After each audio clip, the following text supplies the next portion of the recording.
Hi garden friends, welcome to the channel. I'm Era and this is Gardening on Purpose. I garden in Georgia, Zone 8A.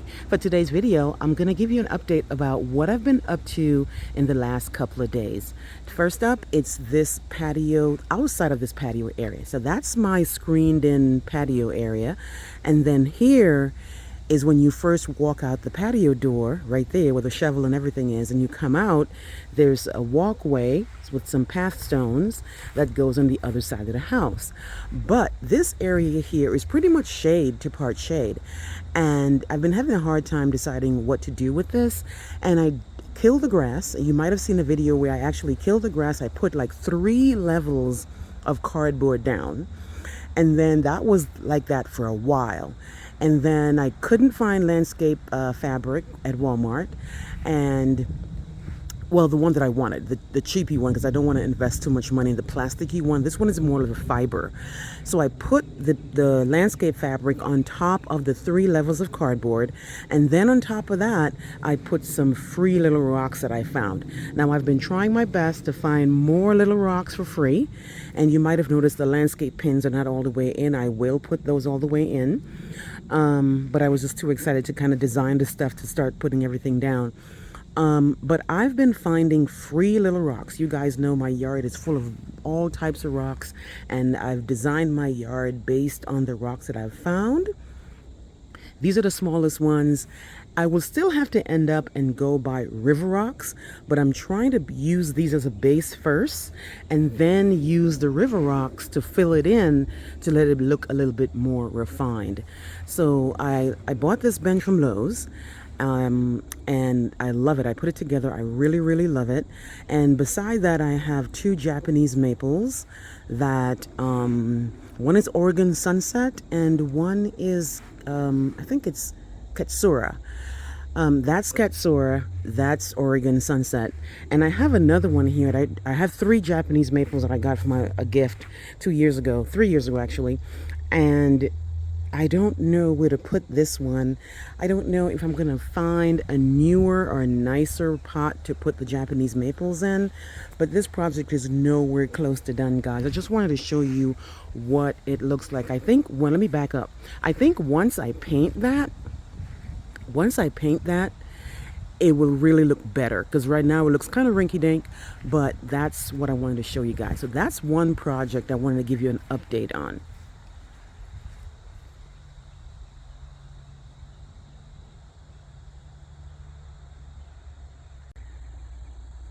Next up, the next project that I've been working on is extending yet another garden bed.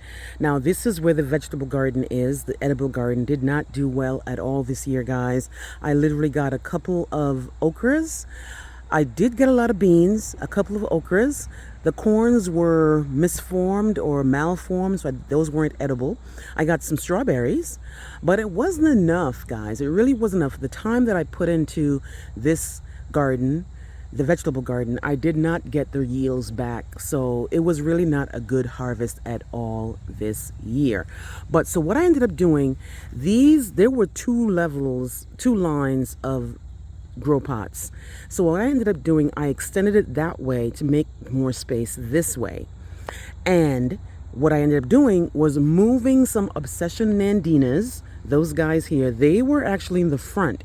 You might have seen a video where I did a clearance haul, and I had gotten these guys half off at my Lowe's, and I planted them. I think they were in too much shade, or the area was staying too wet, because they started to look kind of wonky. So I quickly moved them before they began to really act up. And as you know, Obsession Nandina is evergreen. So once they started losing their leaves or started looking kind of funny, I was like, oh my God, they're not happy.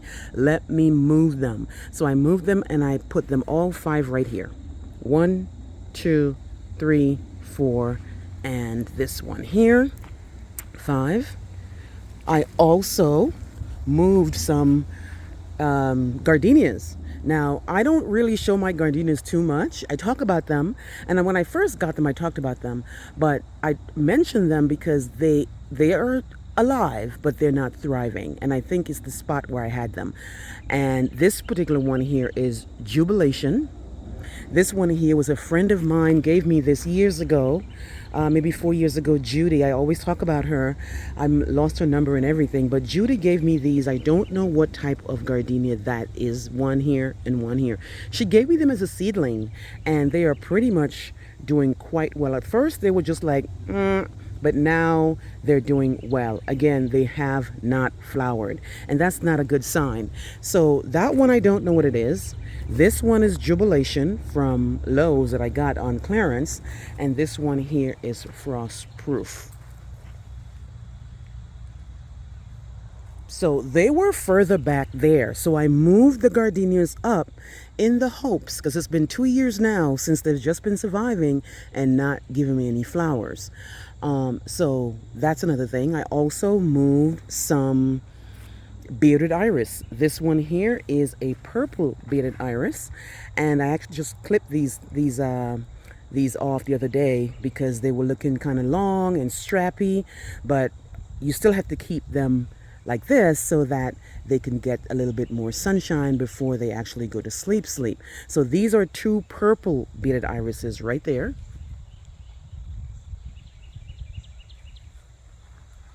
So to give you a little bit more reference from it, the bed that I'm putting it in is that bed. You might have seen another video where I had bought some irises from Lowe's, some beautiful ones, and I'm extending the bed where that is to go that way. Now I also made sure I left a little over a foot space, so when I'm tending to the vegetable garden that I'll have space to walk back here.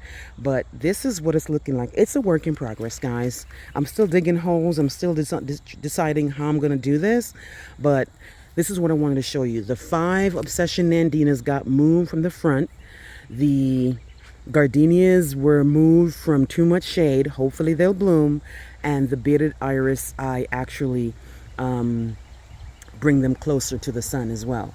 There was another jubilation that I put here,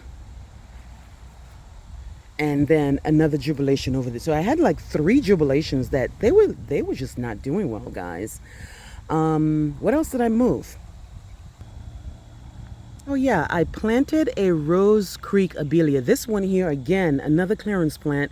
I know you've seen it where I bought it, and it was in the container, and it wasn't blooming, and then I took it out, planted it up, and now it's blooming. I love this one. You guys know I love abelias, and so do the pollinators. I have Rose Creek and I have Canyon Creek.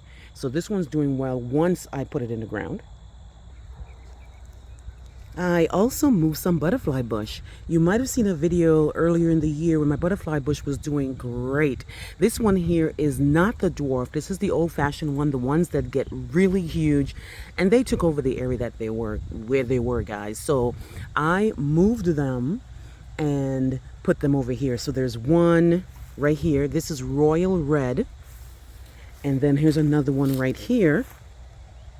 And I plan to move this guy here. This is an orange rocket barberry that was not doing too much of an orange rocket this year, so it might not be happy. So I'm going to move this rocket and put me one more butterfly bush. So the butterfly bush will be in the back. They'll be out of everybody's way, and they'll get a chance to do what they do, which is grow pretty high. Not sure if you can see it really well, but I have a row of forsythias here. When I bought this house, there was a lot of forsythias towards the back by the ditch garden, and I dug up some of them and I moved them all over the place, and then I ended up didn't like it, but I moved them back to an area where they seem to like. So I don't know what type of forsythia it is, but here is a line of them right here.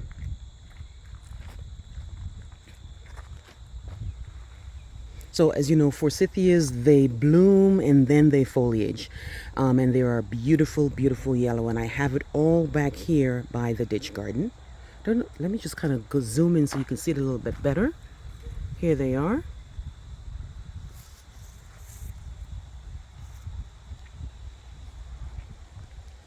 So there's a lot of work, guys. And again, nothing new to report on the daffodils. Thank you guys all for all your comments about my prior daffodil planting video. This area here, I am just waiting on the leaves to fall to provide the free mulch for the daffodils that I bought and planted already. Back here by the ditch garden. I moved this guy here. I moved this baby gem. I had a baby gem on the side of the yard, and it seemed like it was doing fine. I didn't have any complaints, and then all of a sudden it just turned brown. So I quickly dug it up and brought it here to give it a little bit more sun.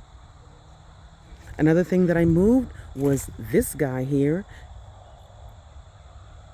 This is a Chase Vitex. This one I believe is Delta Dawn, I believe it's called. And again, another clearance plant from Lowe's. Now it doesn't look like much because it was moved. So of course it's having yellowing of leaves. It's probably going to lose some of its leaves already. They do lose their leaves anyway, so I'm not worried about it. I've been keeping it nice and moist. But this area here is actually an improvement because if you remember, this is where those butterfly bushes were that were taking over their spot. And I'm still in the process of putting some cardboard down before I'm waiting for the leaves to fall. But I want to put the cardboard down as well because even with the leaf mulch, sometimes the weeds do come through. Same thing with my crepe myrtles, guys. I didn't mention them too much because earlier in the season I had them in a container. I was actually having a hard time finding a spot to put them. I have a bunch of the Delta series crepe myrtles. I have the Delta Eclipse, I have the Delta Fuchsia, the Delta Fusion, and the Delta Moonlight, and they barely flowered this year, guys. I mean, they did not do well at all. And I moved them over here because again, over here gets a little bit more deep sun or hot sun or, you know, high sun, especially in the summer, and crepe myrtles need sun to flower. You cannot get away with part shade. It has to be in blazing sun. For me here, I know in Georgia where I am, again, another clearance, but I've had these for years. They did well at first, but then once I moved them and put them in an area trying to do something else, I should not have moved them. So I put them back. Again, these lose their leaves. So once they lose their leaves, hopefully this next year they'll come back bigger and better.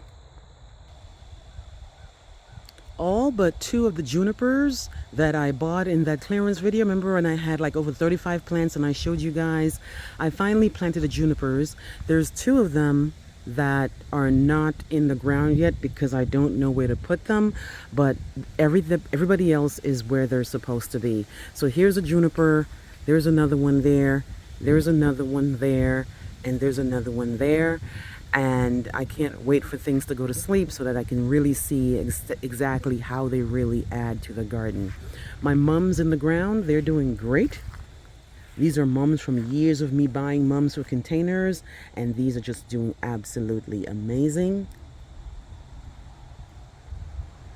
Let me know what you think, guys. Let me know how your garden is doing in October. Please like, please share, please subscribe, and remember to hit that notification bell so you can be alerted on my new videos.